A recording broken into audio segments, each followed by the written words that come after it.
dignitaries, colleagues, ladies and gentlemen, a very good morning and welcome to the inaugural function of a 3-day international conference, Reconstructing the Human Population Histories of South Asia using Archaeology and Genetics, jointly organized by Birbal Sahni Institute of Paleosciences, Lucknow, India, and Center of Central Asian Studies, University of Kashmir, generously funded by Ministry of Culture, Government of India. It's a huge pleasure and honor for me as Director, Center of Central Asian Studies, to welcome you all in this 3-day international conference on reconstructing the human population, histories of South Asia using archaeology and genetics, jointly organized by Center of Central Asian Studies, University of Kashmir, and Birbal Sahni Institute, Paleosciences, Lucknow, generously funded by Ministry of Culture, Government of India. The organizing committee, in collaboration with the Birbal Sahni Institute of Paleosciences, built up a stimulating scientific program for all the participants and attendees of this conference. To give you an idea of what you can expect and what we hope to achieve, over the next few days, the program offers 100 presentations, including keynote speakers, paper and poster sessions, panel discussions, site visit to celebrated Neolithic site Burzahama, and so forth. The presentations to this conference cover current research in archaeology and genetics in South and Central Asia, and serves as a platform to deliver innovative research results and latest trends and development in the field of archaeology. I'm hopeful that through this conference, we would be able to achieve objectives in providing an effective forum of academicians, researchers, and practitioners to advance knowledge and research for humanity. The theme of the talk, Reconstructing the History of South Asia, South Asian population. It's very, very important field. There are many scholars from different expertise. I've been working on this field for several years. It's mainly because of the rich culture, the huge amount of diversity which exists in this part of the world. Expertise from anthropology, archaeology, history, linguists, and now I can say even economic background. Of course, geneticists like me are interested in understanding the human evolutionary history of this particular region. As the technology grows, there are new findings. We ourselves sometimes refined our own observation because of the emerging technology. Therefore, it's very important for all of us to come together, because in the last few decades, any aspect of science we take, there's always expertise from many fields joined together. Otherwise, solving a major problem, it's very, very difficult. In that sense, it's one of the very rare occasions that expertise from archaeology, anthropology, even geology come together to understand the human history of this particular region. I greatly appreciate the Ministry of Culture for this particular initiative. Also appreciate the two major organizers, Birbal Sahni Institute and Kashmir University, for supporting this activity. Also appreciate the organizers, Dr. Neeraj Rai, Dr. Manasa and the local organizers for putting together and inviting excellent speakers who can. Friends, as you all know, the peopling of the world is one of the great miracles of history. And of course, South Asia played a very important role in that peopling of the world. When early humans, modern humans, came out of Africa, and there were, now what we understand, there were several attempts or waves of this, till one big wave, from which most of us are descendants, made its way into the Middle East, and along the way, of course, interbreeding with other hominid species like the Neanderthals, the Denisovans, and so on. They eventually ended up in the area that we now know as South Asia or the Indian subcontinent.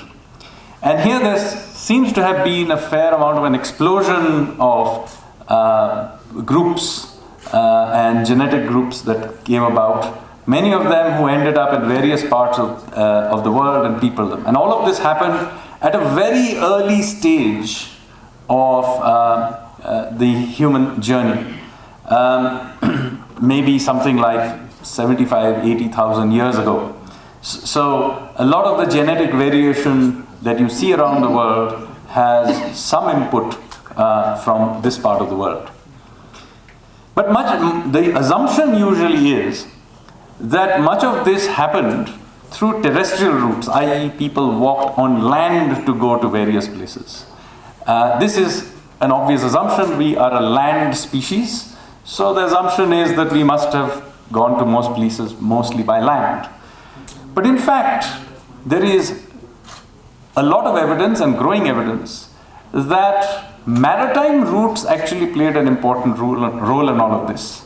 And in fact, it is not something that happened, in historical times once we began to learn how to build large ships and so on.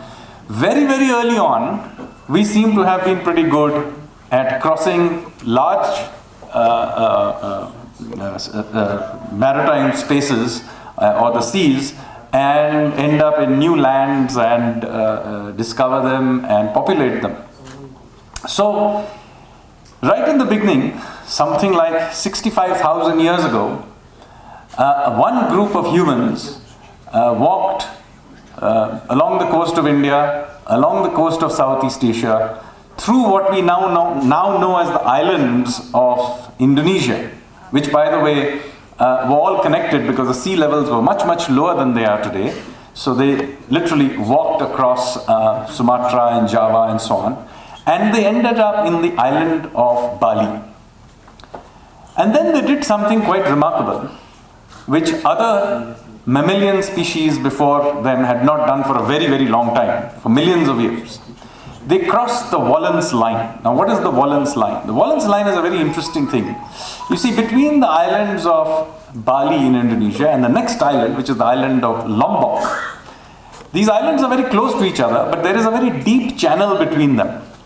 And what this does is that the flora and fauna on one side of the Wallen's line is a continuity through to the rest of Asia, and that on the other side is completely different.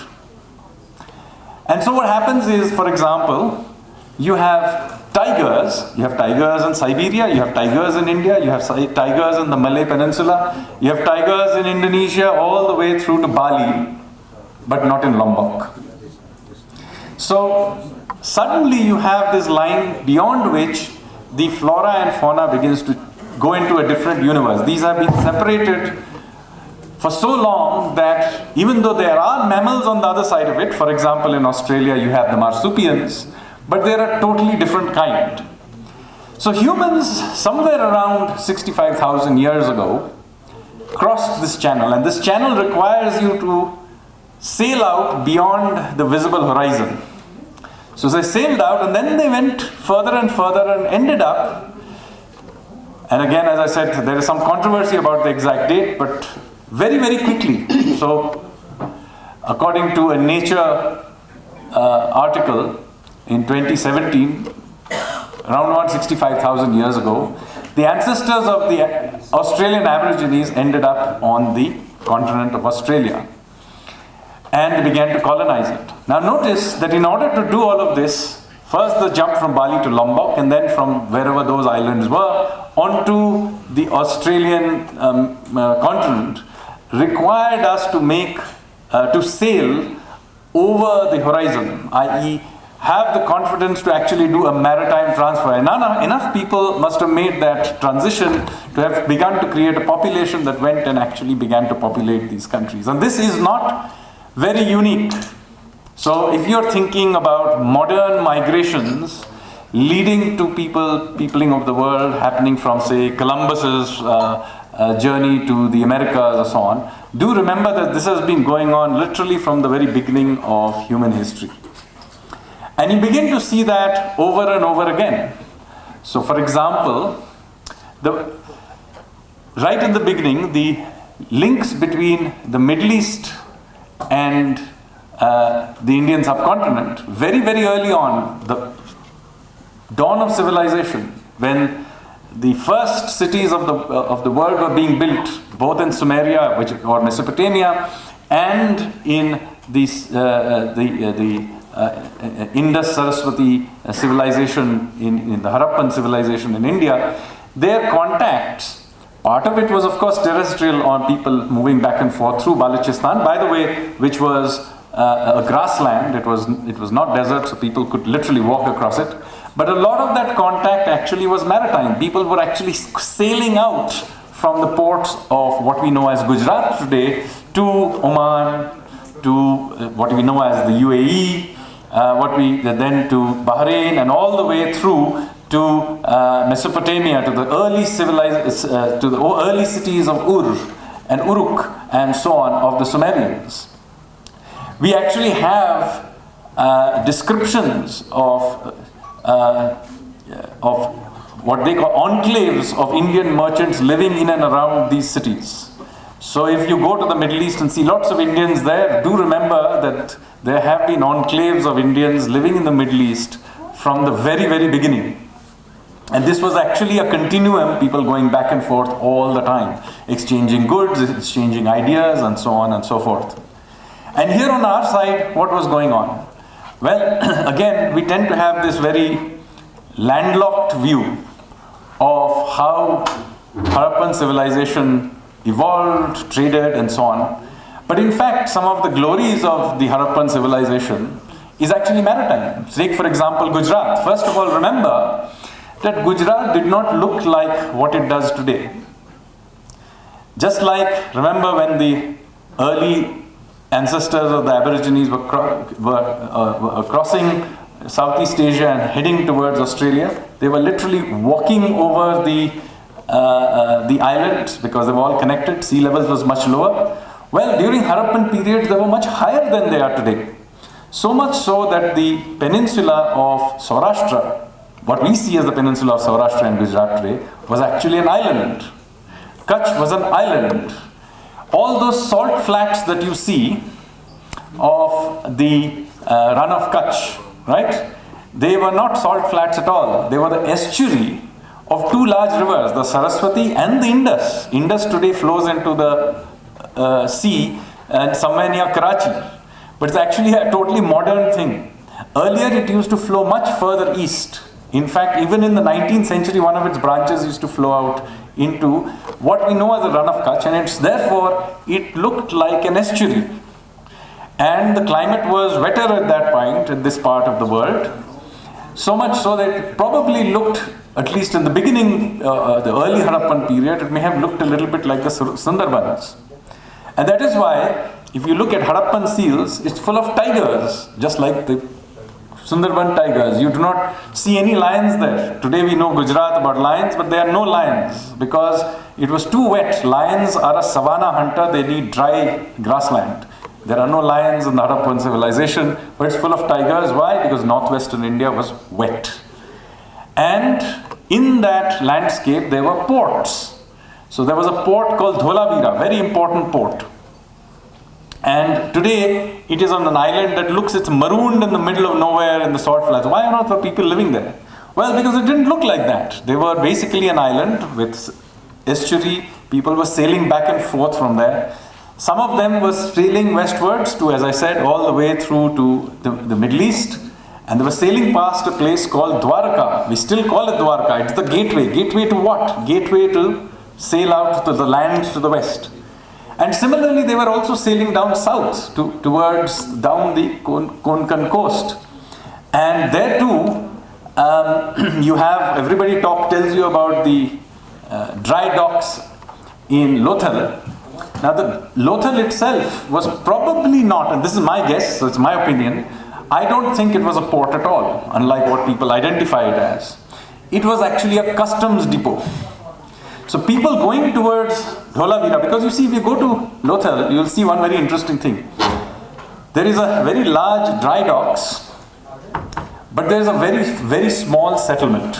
So why have such a small settlement for such a large dry dock? Well, because this was where the customs checking happened. So you can imagine all the ships came in, they were tied up, everybody checked the goods. In fact, along the dry docks there are these platforms, if you've been to that site. So you can imagine them putting all their goods. Somebody went through green channel, somebody through red channel, put the seal. Now you can go to all the ports in and around Dholavira. So this was the landscape. And we have records of Indians traveling around in all of these places. For example, in the Sumerians, this is the first mention of somebody from this part of from India sailing out and is found somewhere else. So here is a mention of a people that the Sumerians called the Meluha. That the Meluhans came from somewhere where they brought, what are the goods they brought? They brought tusks. They brought peacocks. So these are all clearly Indian products, beads. And they were selling them there. And we also have the first record of a specific Indian in the Middle East. So it comes from a court case in which the Meluhan Indian, probably from Gujarat, is accused of having broken the tooth of a local in a drunken brawl. And the judge then fines the Meluhan several silver coins as a fine from having done this. Now my theory is that this is the origin of prohibition in Gujarat. Now this world I just described, however, suddenly came to an end. Why? Climate changed. We live in a time of climate change, but do remember climate change has happened many times before and it has had enormous influence on human history. So what happens is the world I just described changes. There's a massive drought which causes havoc around the world. The old dynasty civilization of Egypt breaks down. The cities of Sumeria break down, and we have records of that. And the great cities of mature Harappan period on the Indus Saraswati also fall apart. And so these great cities are abandoned. The Saraswati river dries up completely, and many of our ancient texts mention this happens. But also interestingly, sea levels fall. So Saurashtra becomes joined onto the mainland. Much of northwest India becomes dry. The tigers retreat. The lions come in. That's how the lions ended up in Gir. They're actually late newcomers to the world. And this may have happened many times. The climate may have changed. And I have some evidence, but I'm still working on it. Maybe some of you can help me on this. That this back and forth between the tiger and the lion has happened many times before it ended up the way we look at it today. And I was talking about this to some of the scholars here yesterday. But this story does not end here. Merchant ships from India go out and the rest of the world comes. And as humans understand the way the monsoon winds work, they begin to sail far and wide. So from the west coast, there are people going and coming from the Roman Empire, from Arabia, from the Persian Gulf. And on the other side, people are sailing to Southeast Asia. They're sailing all the way through to places like Korea. You know, people are very often surprised to know that if you went to Korea and learned their history taught in schools there, is that Korean history begins with the marriage of a local prince to a princess from Ayodhya. So that's how their history starts. The largest Hindu temple is not in India. It is in Cambodia, it's Angkor Wat. The largest Buddhist structure is on the island of Java in Indonesia. So people have been moving around for a long time, exchanging ideas, exchanging goods, and exchanging genes. No? So one of the things to do, of course, is through genetic studies, one of the things we have found, as it doesn't matter what you look like, you'll be surprised who your ancestors were. Right? And this is true also of many of the great dynasties and empires that you see around the world. Many of the Southeast Asian dynasties have Indian origins, but very often Indians tend to think of it only as outward projection, but in fact it is also true in reverse. Take for example the great Pallavas. The Pallavas were a dynasty which ruled much of southern India, particularly Tamil country, the adjoining areas of Andhra Pradesh and so on. But in fact, their matrilineal line is almost entirely from Southeast Asia. I am very thankful to Shri Sanjeev Sanyal, Secretary to PMO and Member Economic Advisory Council to the Honorable Prime Minister, Government of India, who was one of the keynote speaker. It was a pleasure, sir, to listen to you. And in very simple words, whatever you had to convey, you conveyed it to the audience, especially to our young students.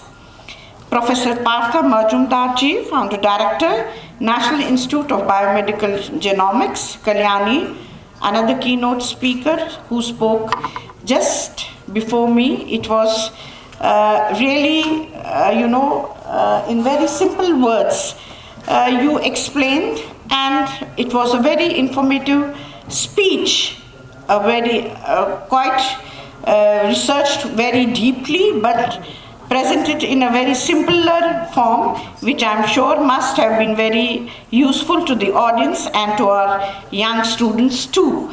Dr. Kumarasamy Thangarajan, Director Center for DNA, Fingerprints and Diagnostics, Hyderabad. Dr. Neeraj Rai, Coordinator of the conference for today. Professor Tabassum Firdaus, Director CCAS. Dr. Ajmal, the coordinator from our university for this present conference. Other distinguished guests and delegates from different parts of the country and abroad.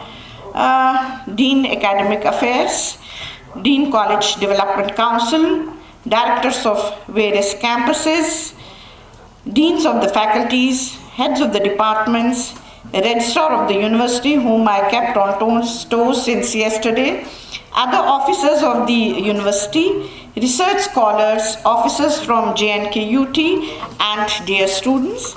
Again I say, indeed a momentous occasion to be here this afternoon at the inaugural session of this 3-day international conference on reconstructing the human population, histories of South Asia using archaeology and genetics.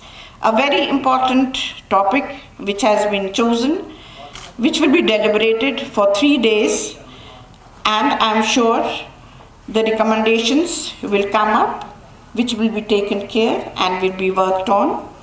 This present seminar is sponsored by the Ministry of Culture, Government of India, under the Azadi Ka Amrit Mahotsav initiative. This conference has been jointly organized by our Center for Central Asian Studies of our university and Birbal Sahani Institute of Paleosciences, Lucknow. Before I move forward, I can see the presence of our former directors of CCAS who have immensely contributed to the present status what today our CCAS is. Welcome to everyone who are present here, our former directors. The august presence of Honorable Minister of State for Culture, Shrimati Meenakshi Lekhi ji, amongst us speaks of a strong commitment to promote such important conferences in universities for the greater good of the student community. I wholeheartedly welcome you, ma'am, to our university and thank you for consenting to grace the occasion as a chief guest today. I also welcome other dignitaries on and off the dais who have taken time from their immensely busy schedule to join this program. It's a testimony of their keen interest in such important academic activities. Before I make my observations about the theme of the conference, I feel glad to share with this august gathering that the University of Kashmir has been ranked 33rd in the All India ranking of universities under National Institutional Ranking Framework 2023. In the result which were declared on Monday, the university has gone up by 20 positions from the last year's ranking of 53 among universities. I am equally glad to share that our university has been among first universities in the country to implement the National Education Policy 2020 at the undergraduate level last year and holds the distinction of A+ accreditation by the NAC. You will also be happy to note that our university was also chosen among 15 premier institutions in the country to host the Youth 20 consultation on climate change under India's G20 presidency.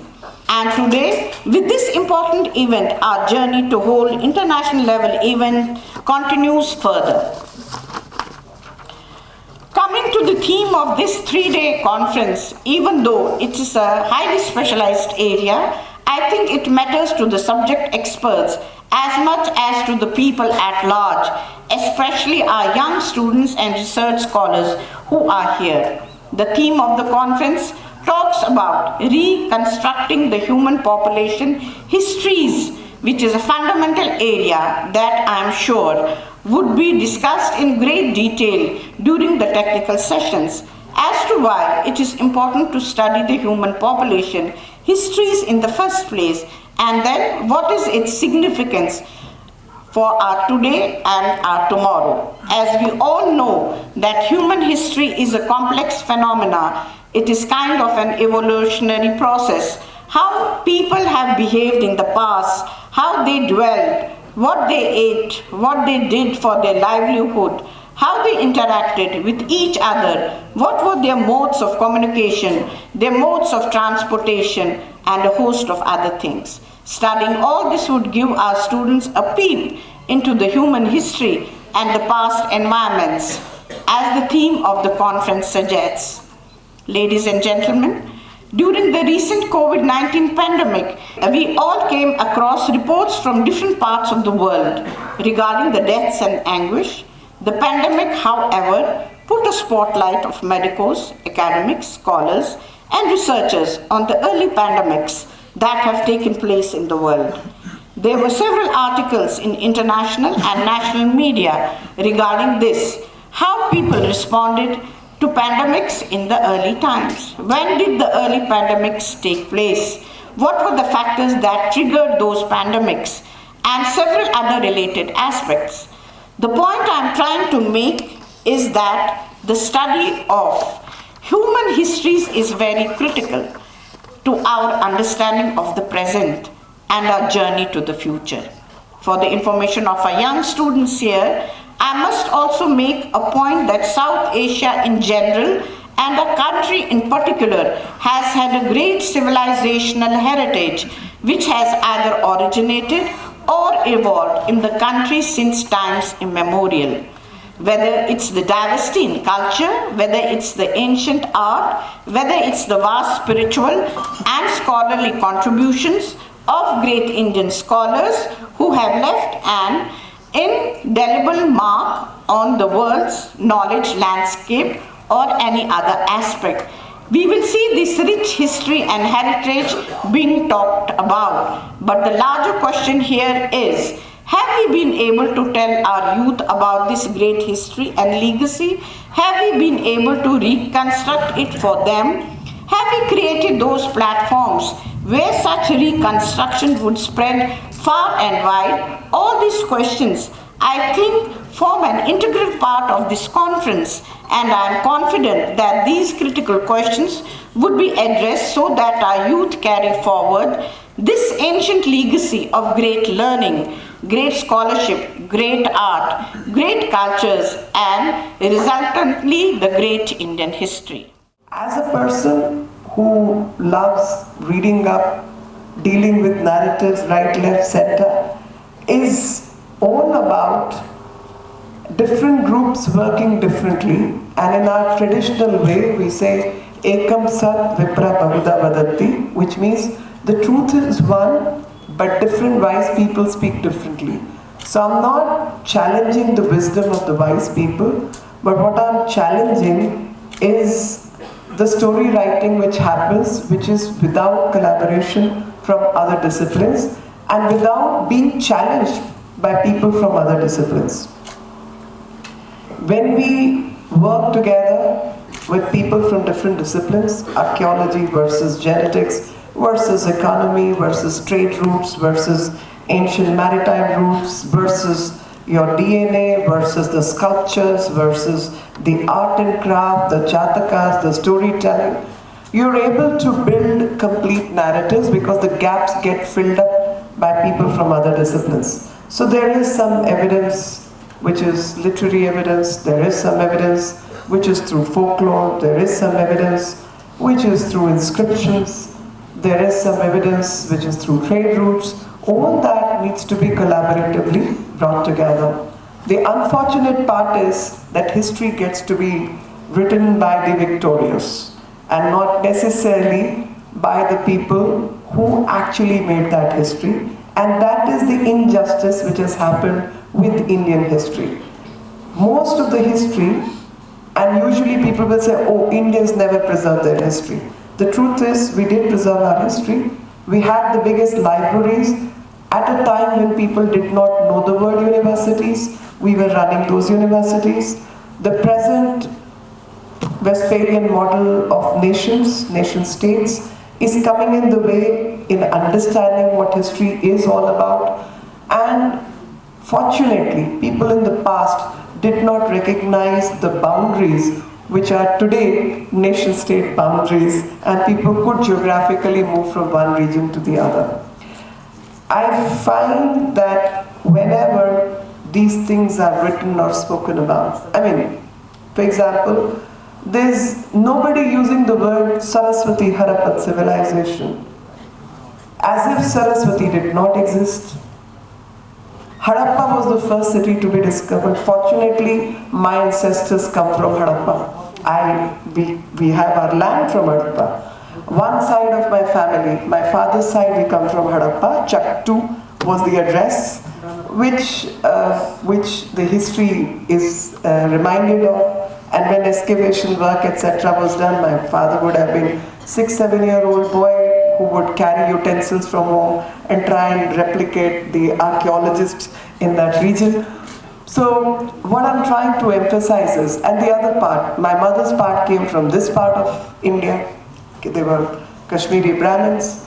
So when you look at the intermixing which has happened in one's own lifetime, you're a product of Harappa and you're a product of Kashmir, and one takes pride in both civilizational ethos and value system, because Kashmir was a seat of learning, and this seat of learning was a devotee to Ma Saraswati, and it was only knowledge which mattered to the people of Kashmir. It was the skills, it was the craft, it was the knowledge system.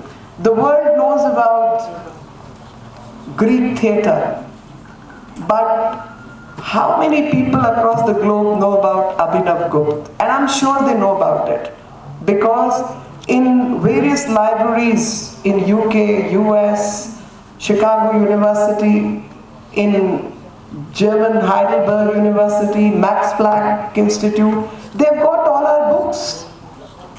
But how many of you are allowed to even see those books?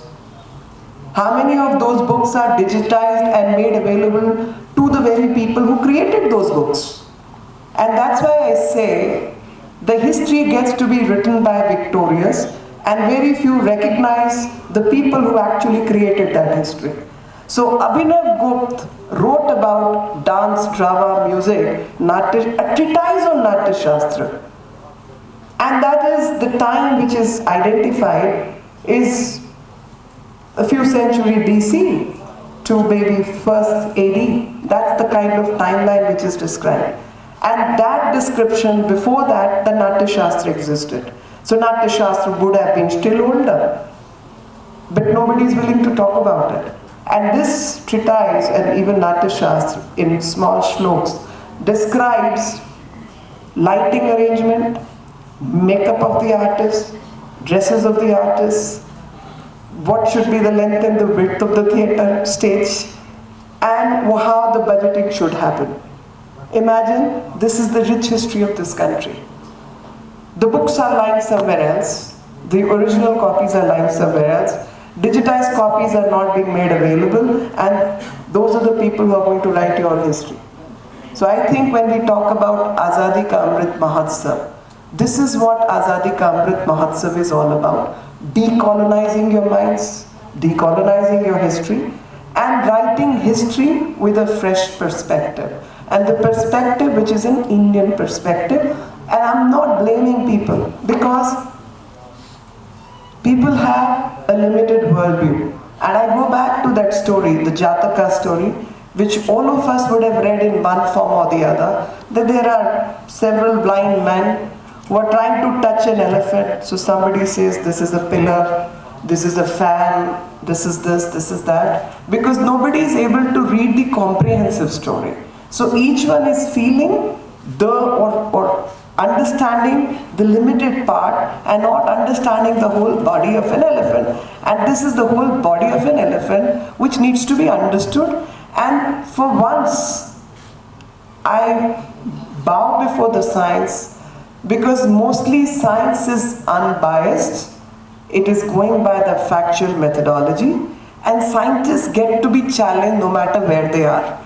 So scientists need to be brought on board to discuss history.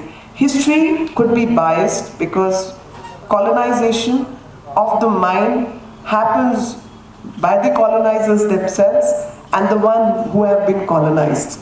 So with that perspective, history gets to be written.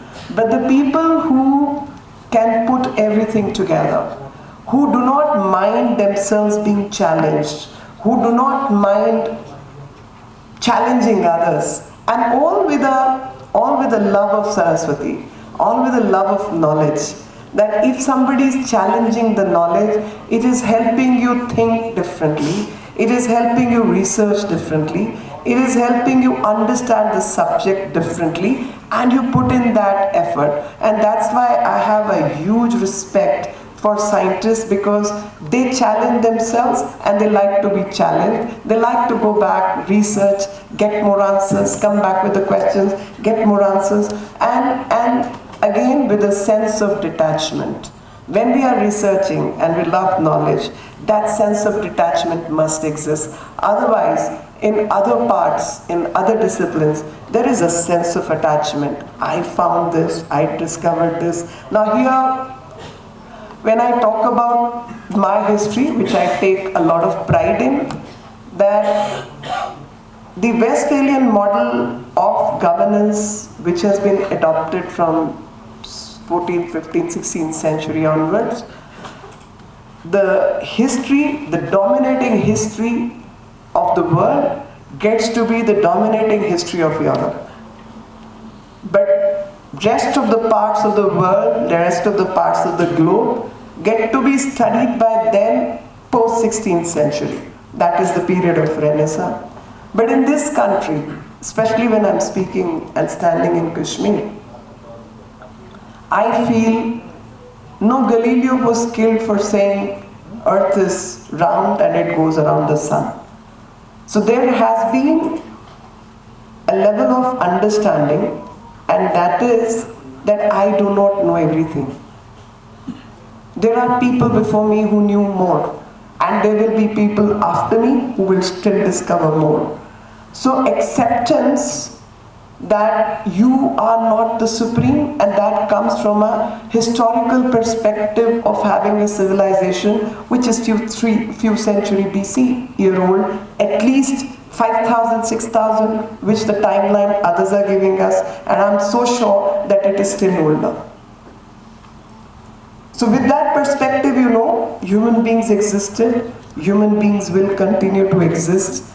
We have a very small lifespan and timeline on this planet, and that timeline we have to satisfy our curiosity, and with satisfying that curiosity we have to leave our footprints on the sand of time, so that people who come after me get to pick up the thread from there and move on. The level of evolution will happen with all the good work we leave. I mean, Abhinav Gupta left a big impression. This part of the country, Kashmir, I'm very surprised. Not many know, we all read one word. We all read one word in our history books, and that is Raj Tarangini was written by Callahan. Nothing beyond that. Nobody knew that when people start to tell us the empowerment of women. I'm so glad you did C20 and you did the women group here. But when people from across the globe come here to teach us, to tell us what is women empowerment all about, I said, did you know the story of Raj Tarangini? 13 women ruled this state. When women were called witches and burnt in other parts of the world, and women could not become rulers, this part of the country gave 13 female rulers who worked on PDS system, who worked on education.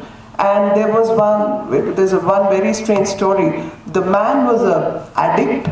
We're talking about narco addicts. But this man was addicted to betel leaf, and he spent all his earnings and living on buying betel leaves, which used to travel from Banaras and that part to this part so that he could chew betel leaf. And he pawned his crown and other stuff to moneylender. And the woman, the queen, gets to know of it. So the queen goes, gives away her jewelry, virtually imprisons this guy who was a king, and runs the administration. So I felt so good about it. Because nothing can be more empowering than not only running a kingdom but putting the guy in his place when he's misbehaving. So these women do not need to be empowered. I think these stories need to be told to the world, that this country produced the real stories of women empowerment at a time when women were not even recognized as human beings, as individuals. They got the right, we all know about right to vote, franchise, universal franchise. All that happened in 20th century. People don't know that these areas were ruled by women. There's a story about a warrior queen. A warrior queen whose husband was defeated by the king for whatever right or wrong reason. But she was herself a warrior. The problem came on the state of Kashmir. This woman was assigned the task to protect she becomes the Senapati, the commander of the army. She goes towards Afghanistan, battles the invaders on that side, because that's what Kashmir used to be. And she defeats them, comes back, and when she comes back, she goes to be with her daughter in one of the villages near Baramulla, and she goes without protection, army, etc. And by somebody she gets killed and slaughtered after winning the war because she was alone. So I think these stories need to be told. And I'm so happy that we get to see a woman Vice Chancellor of a University of Kashmir, because the change, if at all, has to come in the society, has to come from women. And these are the women who become the medium of that change. And we all need to know our own history. When I got to know about Burzoham, again, we've all read 3 lines, 5 lines maybe, when we were studying history in school. Burzoham, Paleolithic site or whatever, Neanderthal, so on and so forth.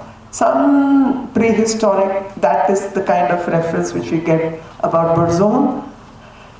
I got an email from Dr. Fonia, and I visited Burzum, and I got interested in Burzum, and I started kind of reading about it, talking about it, finding about it. And these people had contacts with Harappan part.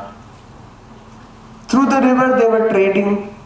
You find cornelian beads, you find the beads of gold, you find the evidence of domestication of animal because dog is found in the same pit. And now if you find that old and antique DNA, which is of course lying with anthropological department of this of Calcutta, if you find the DNA, you would know that this entire business of Aryan coming here, going out here, there, doesn't make sense. Because what you see, the DNAs in Europe today, prior to that DNA, mutation is found here. That means these guys existed before. I would rather have a story that intermixing of races kept happening as long as human beings are there. That kept happening. But to build on one single narrative is a wrong narrative. There is no single narrative.